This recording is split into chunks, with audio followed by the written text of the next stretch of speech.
So did they come to you, or did you go to them about being a linebacker?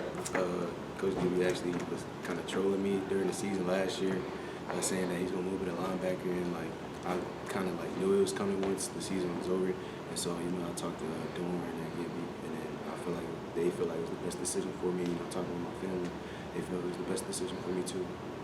Did you have to do anything different this offseason to work your way into that spot now? Yeah, I had gained some weight. Right now I'm about 215. And so, and just also getting with Caden and then Betty, doing some linebacker drills, and then just getting with them in the off time, just talking about run fits. Knowing kind of who's been through that position, what are you taking from their games and implementing into yours this year?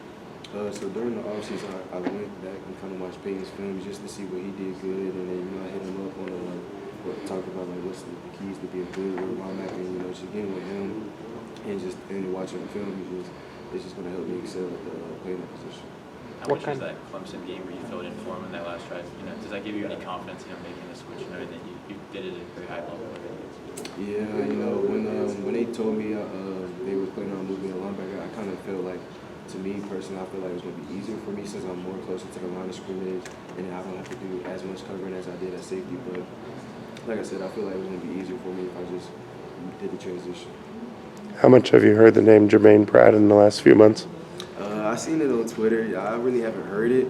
Like my coach really ain't say nothing about it, but I have seen it on Twitter that like he could be a next Jermaine Pratt. Do you know the legend at all? Mm-hmm. Do you hope that could be you? Yeah. I mean, I just want to be Sean Brown. I want to be my own guy. I want to build my own legacy. So that's just kind of what I want to do. And when you talked to Peyton Wilson about switching positions, what kind of advice did he have for you? He just kind of talked about like at the wheel position, you kind of got to be quick on your feet. You got to make decisions like right then and there. You can't really hesitate, and then whatever you do, just do it full speed. Are you excited?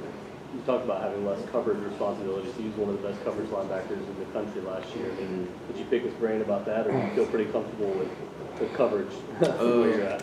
Well, at that position, it's really either I got to do this or that, and so like I feel like it's kind of like the same, but like kind of it would be easier. So that I didn't really ask him about that really. Moving out of the safety room, are you kind of excited to see some of like the younger safeties kind of step up in their roles? I don't know if I was out there, but Zach got a pick, so I was very excited for him, and Brody and then Torrente.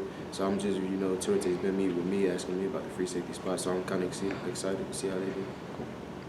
When you look back, in the beginning of the year, they would take you out in the nickel or dime, but by the end of the year, you were doing really well on pass coverage. How much do you feel you improved as a pass defender last year? Well, I kind of knew that was one of my weaknesses, and in practice, Coach Dorn always tells us to have a little more.